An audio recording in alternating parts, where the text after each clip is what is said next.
Assalamualaikum warahmatullahi wabarakatuh dan salam Malaysia Madani.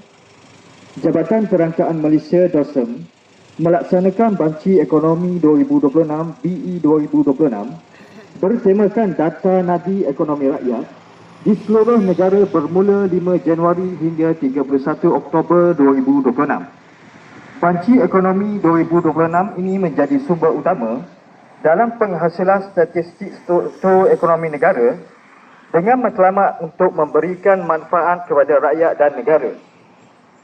Kerjasama semua pihak terlibat amatlah diharapkan sepanjang tempoh banci bagi memastikan keberhasilan statistik yang tepat dan berkualiti demi kemajuan ekonomi negara. Untuk maklumat lanjut boleh layari www.dosm.gov.my atau ikuti perkembangan Banci Ekonomi 2026 melalui media sosial Stats App Malaysia dan juga Facebook Banci Ekonomi 2026.